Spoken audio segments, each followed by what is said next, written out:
Section 1. Section 1.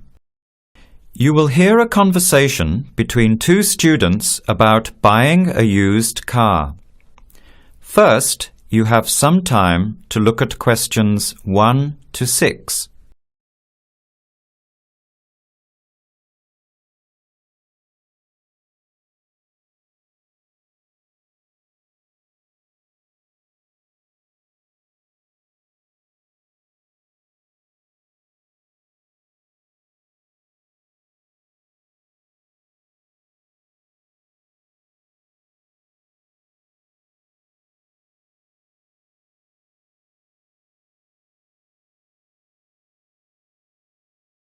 Now, let's begin. Answer the questions as you listen. You will not hear the recording a second time. Listen carefully to the conversation and answer questions 1 to 6. Hello. Hello. Can I speak to Eleanor, please? This is Eleanor speaking. Hi. My name is Jan. I'm calling about the car that was advertised on the notice board in the Student Union building. Is it still for sale? Yes, it is. Your ad says it's a 1985 Celica, in good condition. It's old, but it has been well looked after. My family has had the car for 10 years. I'm just the third owner and my mother had it before me, so we know its history. We've got all the receipts and records. It's had regular maintenance and the brakes were done last year. It runs really well but looks its age. Why are you selling it, by the way? Well, I'm going overseas next month to study. I'll be away for at least 2 years, so I have to sell it. Unfortunately, it's been a good car. You want $1,500, is that right? I was asking $2,000, but since I need to sell it quickly, I've reduced the price. Would you like to come and take it for a drive? I don't live far from the university. Yes, I'd like to have a look. What time would suit you? Any time this evening is fine. Well, I finish classes at 6 o'clock. How about straight after that? Say 6:30? Great, I'll give you directions. When you leave the main gate of the university, turn left on South Road and keep going until you get to the Grand Cinema. Take the first right, that's Princess Street. I'm at number 88 on the right. So it's 80 Princess Street? No, it's 88 Princess Street and the suburb is Parkwood. You'll see the car parked in front. It's the red one with the for sale sign on it. OK, thanks Eleanor. I'll see you later. Bye. Before you hear the rest of the conversation, you have some time to look at questions 7 to 10.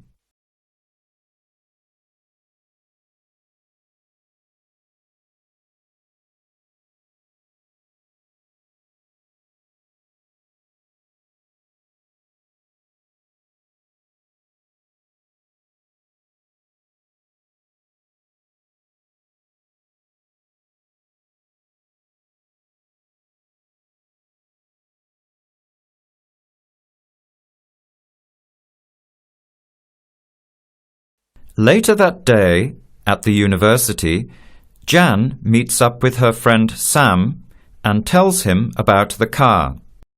Hi, Sam. Hey, Jan. What's happening? I'm glad I ran into you. I've decided I have to get a car. You're going to buy a car? Do you really need one? I'd probably still be driving, except that my car broke down last year. Instead of getting another one, I just moved closer to the university and went back to riding a bike. Better for the environment, better for my health, and I save a lot of money. Did it really cost that much? Well, when you think of registration, insurance, rising petrol costs, parking plus maintenance and repairs, it adds up. I know it's going to be expensive, but I really need my own transportation. It takes half an hour by bus each way to university as it is. But now I'm working at night in the city. There's no way I want to hang around waiting for a bus late at night, then walk 3 blocks home alone. Hey, I think you've got a point there. So what kind of car are you looking at? It's an 85 Celica, same kind as I used to have. The owner's asking $1,500. That's pretty old. How many kilometres has it done? You know, I I forgot to ask. I'll have to check tonight when I go to see it. Would you be able to come with me to have a look? At about 6:30? Sure, I'll come, but I don't know a lot about cars. I do know one thing, though. I wouldn't buy an old car without having a mechanic look at it first. That's a good idea. But won't it cost a lot? Not really. You can get a check done through the Automobile Association for $80, and it comes with a report on the condition of the car. It can save you a lot of money in the long run. I'll keep that in mind. So we have to get to Parkwood at 6:30. Do you want to take the bus? It goes straight down South Road every 15 minutes. Or maybe we could walk. I don't think it's that far. Actually, I could borrow my roommate's motorbike for an hour or so. He's working all evening in the library. Do you think he'd mind? No way. He owes me a favour or two. Okay, great. See you at 6, outside the student centre. That is the end of section 1. You have half a minute to check your answers.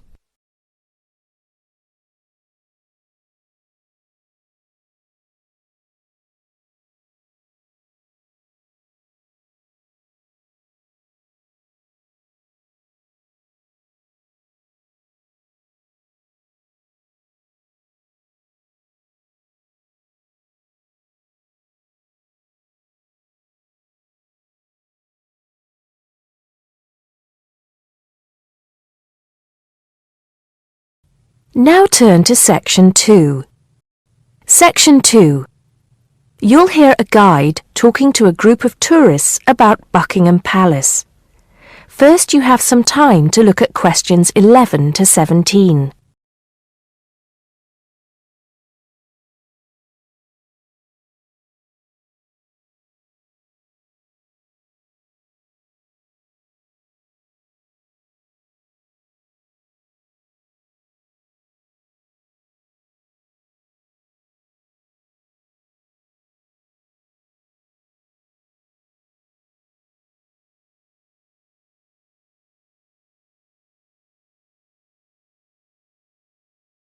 Now listen carefully and answer questions 11 to 17.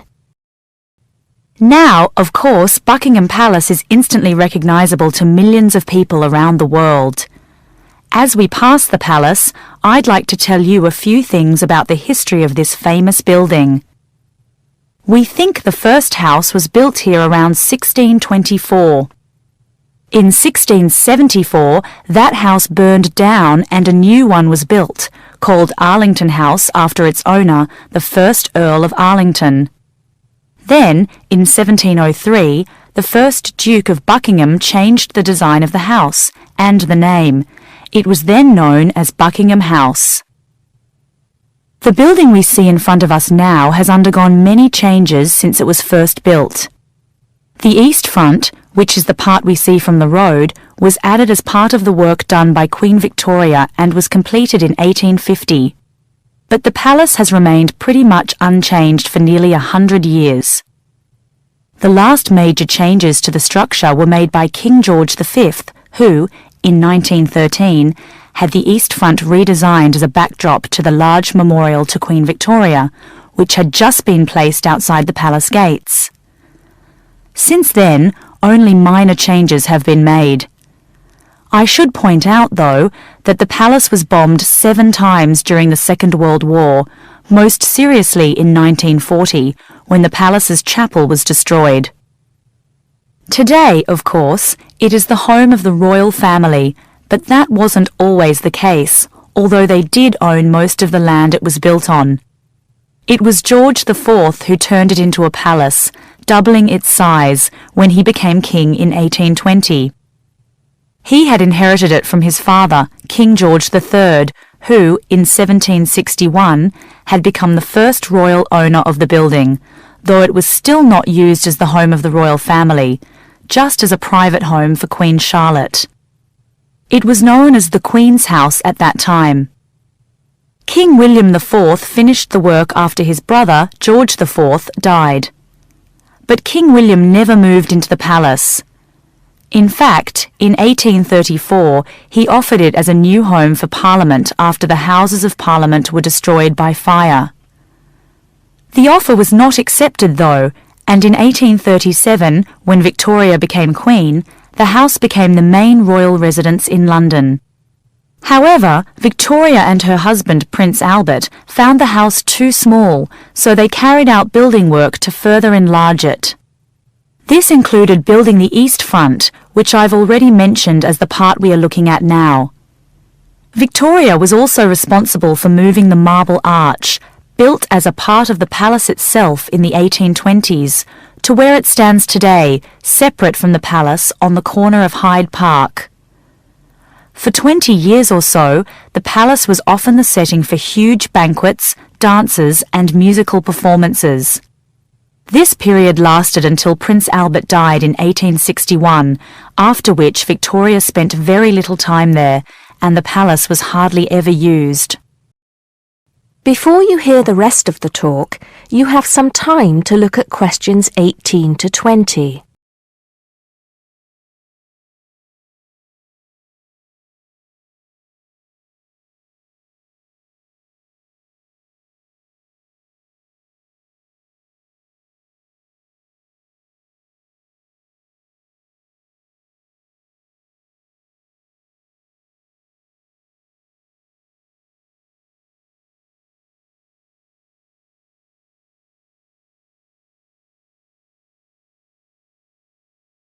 Now listen and answer questions 18 to 20. When Victoria died in 1901, Edward VII became king. He was responsible for most of the decoration inside that exists today, and the dark days of the later part of Victoria's reign were fairly quickly forgotten as the palace came back to life. The palace has been in continual use by the British royal family ever since. A lot of people ask me if they can visit the palace. One way is if you're lucky enough to be invited to one of the 3 garden parties usually held every year. As many as 8,000 people attend these, although most of them do not get to meet any members of the royal family, and they don't see much of the inside of the palace. The garden is, however, quite spectacular, and it is the largest private garden in London, with an artificial lake, 30 different species of bird, and over 350 different wild flowers, some of which are extremely rare. Inside the palace, there are 240 bedrooms, 92 offices, and 78 bathrooms. There are also 19 staterooms, which are used for official engagements and ceremonies. Members of the public are only allowed to visit the staterooms, and then only in August or September when the monarch is not there. It's worth it, though, because there's a lot to see in the staterooms, including examples of some of the world's best art with works by Rembrandt, Rubens, and Canaletto.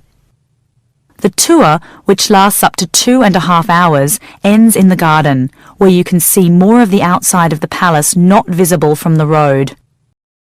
That is the end of section 2. You now have half a minute to check your answers.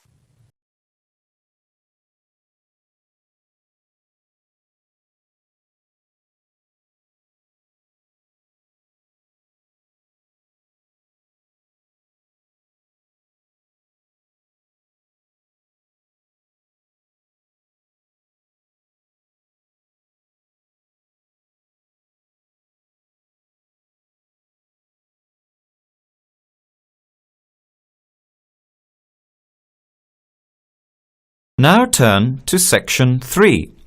Section 3. You will hear a student, Penny, talking to 2 friends, Ray and Louise, about a television competition Ray has entered called Travel Documentary. Before you hear the conversation, you have some time to look at questions 21 to 26.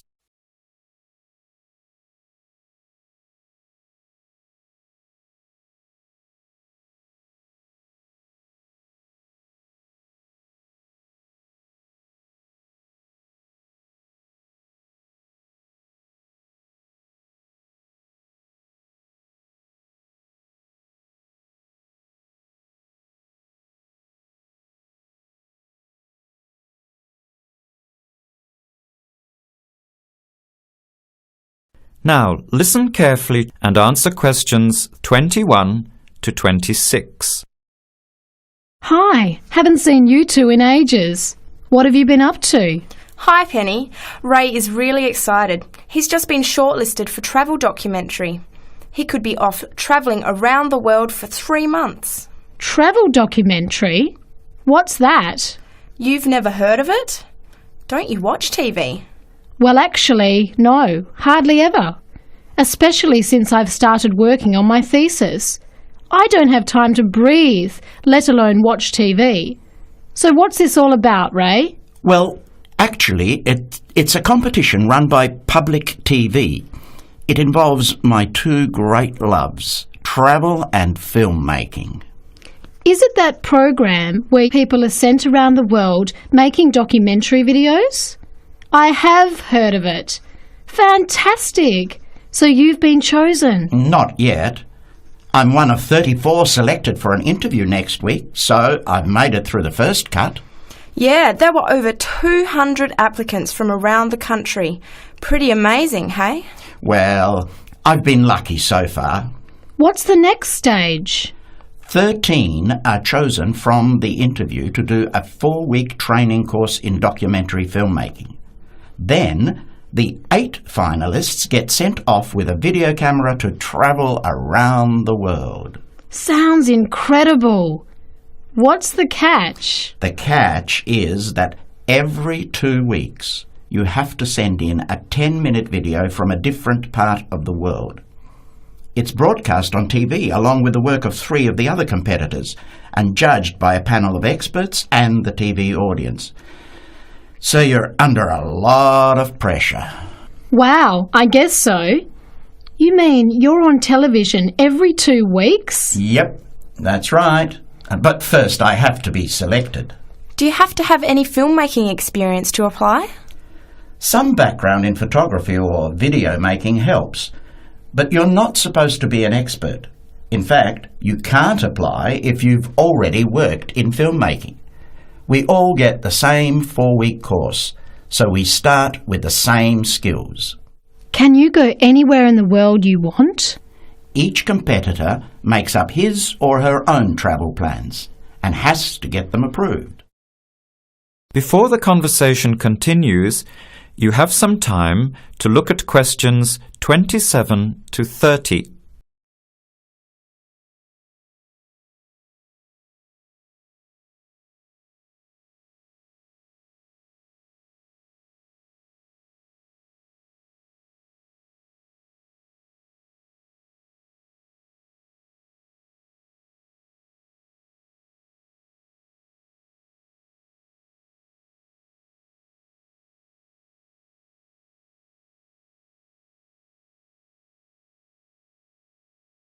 Now, as the conversation continues, answer questions 27 to 30. Have you talked with anyone else who has done it? As a matter of fact, just last week, I met Sarah Price, a girl from here who did it last year. What did she have to say about it? She said it was the most amazing experience of her life, but it was really tough at times. I think you'd have to be really brave to take off like that alone with so much responsibility. It's not like going on a holiday, is it? No. 2 weeks in a country, often where you can't speak the language, to find a story, film it, organise all the editing. Then you're off to a completely different part of the world to start all over again. Pretty exhausting, but exciting too. What a way to see the world. What about Sarah Price? Did she have any bad experiences? She said the worst part was when she got some mysterious fever in Mongolia and thought she might have to be sent home.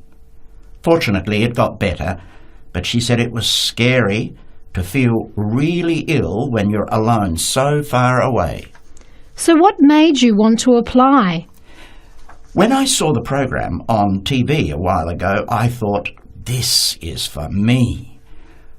I've always wanted to travel, but needed to work for a year before I could even think about it. Then a new series started up. I thought, now's my chance. Don't you think you'll be lonely? I don't think I'll have time to be homesick. I'm more worried about having too much to do and not enough time to get things organised. So we might be watching you on television in the next few months. I hope so, if I'm lucky. When will you know for sure? They choose the final 8 in March. A month later, you're on your way. So do you have to pay anything? Nothing. It's all paid for.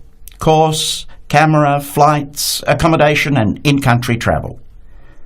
The budget is pretty tight though. No extras. I sure hope you get it. Then I'll be finding time to watch at least one program on television every week. That is the end of section 3. You have half a minute to check your answers.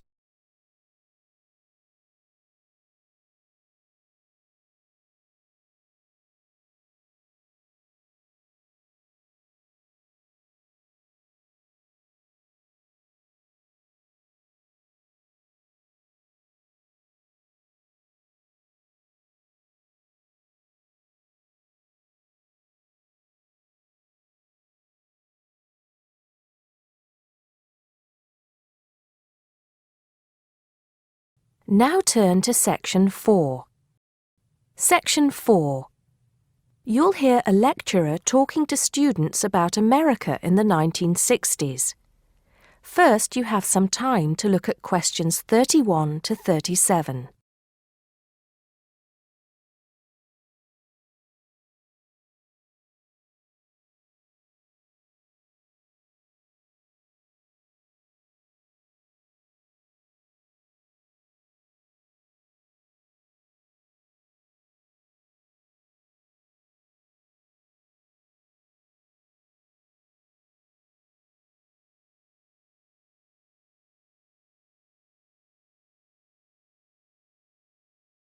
Now listen carefully and answer questions 31 to 37. We begin our examination of America in the 1960s with the usual caution. There is no sense in trying to understand any decade without looking at what came before. Those of you who still have outstanding coursework on the 1950s would do well to complete it now, if for no other reason than it will help make sense of the next series of lectures. But we must press on, and I'd like to begin my talk about the 60s with a reference to one of those things that came before, the post-war baby boom. With the end of the Second World War in 1945, there began in the USA an era of perceived prosperity and security. In short, people started to feel that the world was a much better and safer place to bring up children. So, at the start of the 60s, all those children born in the baby boom, 70 million in the US alone, were teenagers. As the 60s progressed, and as this large number of people approached adulthood, there was a noticeable shift in the balance of power, and young people began to have a voice in ways that were not considered possible in the more conservative atmosphere of the preceding decade. Things were moving forward at a rapid pace. The literature of the time brought out all the taboos. Everything was covered, such as race in, for example, the book To Kill a Mockingbird. The role of women changed, and equality for women, well, let's just say that once certain books were published, women were no longer going to be satisfied with their roles as devoted wives and mothers. Through literature alone, the whole fabric of society was challenged, and by the end of the 60s, things would never again be as they had pretty much been for the preceding 40 years. It was a decade of protest, civil rights protests, feminism, the rights of minorities, the Vietnam War. All these causes led to peaceful and not so peaceful protests on college campuses and elsewhere. People had been given freedom of speech and they were going to use it. The crime rate rose to 9 times what it was in the 50s, as respect for the old order faded away. But it was also a time of great development. In medicine, the 60s saw the first heart transplant. In technology and the space race, where we saw the first American in orbit and lasers being invented at the start of the decade, and the first man on the moon, and the first primitive internet at the end. Before you hear the rest of the talk, you have some time to look at questions 38 to 40.